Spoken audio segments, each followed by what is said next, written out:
எல்லோருக்கும் வணக்கம்.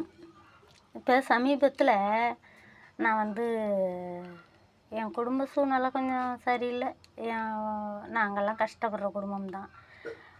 சமீபத்தில் என் பையனுக்கு ஒரு படிப்பு சம்மந்தமாக பணம் கேட்க போயிருந்தேன். ஒருத்தவங்க எங்கள் சொந்த பந்தம்லாம் சொன்னாங்க, உன்னால் படிக்க வைக்க முடியுமா அப்படின்னு கேட்டாங்க. ஏன் என் பிள்ளை என்னால் படிக்க வைக்க முடியாதுன்னு நான் கேட்டேன். உன்னிட்ட என்ன தகுதி இருக்குது, நீ படிக்க வைக்க போகிற இந்த படிப்புலாம் அப்படின்னாங்க.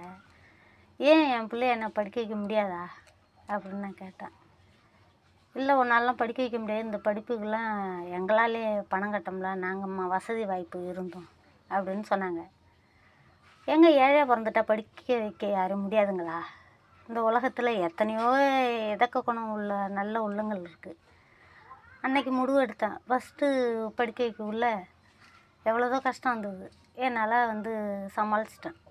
நம்ம பிள்ளைய இவங்க சொன்னதுக்கு கீழே நம்ம பிள்ளைய படிக்க வைக்கணுங்கிற ஒரு எண்ணத்தில், படிக்க வைக்கணுங்கிற ஒரு எண்ணத்தில், ஒரு வைரக்கத்தில் ஃபஸ்ட்டு என் மாங்கல்யத்தை கொண்டு போய் அடமானம் வச்சு என் பிள்ளைய ஃபஸ்ட்டு காலேஜ் சேர்த்தாங்க.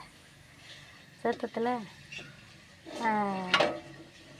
அப்பயும் இந்த சொந்த பந்தம் கேட்டது, எப்படி உன் பிள்ளைய நீ படிக்க வைக்க போகிற, இதை வச்சு உன்னாலலாம் படிக்க வைக்க முடியாது அப்படின்னு சொன்னாங்க.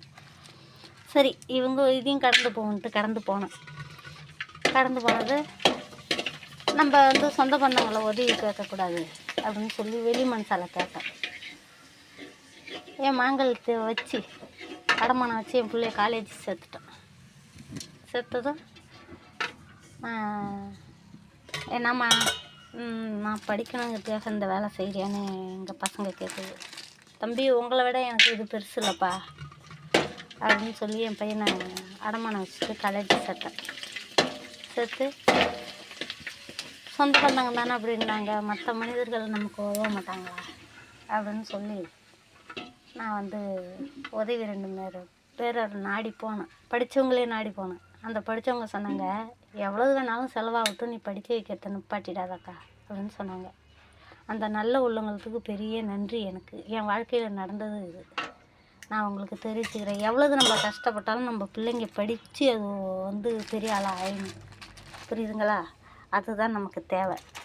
எவ்வளவு கஷ்டமாக இருந்தாலும் நம்ம சொந்த பந்தத்துக்கு எதிர்ப்புக்காக நம்ம படிக்க வச்சு நம்ம பிள்ளைங்களை வாழ்ந்து காட்டிடணுங்கிற ஒரே எண்ணத்தில் எங்கள் வீட்டுக்காரனாலும் ஓடுன்னு ஓடிட்டுருக்கோம். எங்கள் பையன் படிப்புக்காக கஷ்டப்பட்டுமே அப்படி குடும்ப சூழ்நிலை சமாளிக்க முடியல. இதை ஏன் கடந்து போவோம், சொந்த பந்தத்துக்கு எதிர்ப்பாக நம்ம வாழ்வோம் அப்படிங்கிற ஒரே குறிக்கோளோட என் மாங்கல்யத்தை அழ வச்சு என்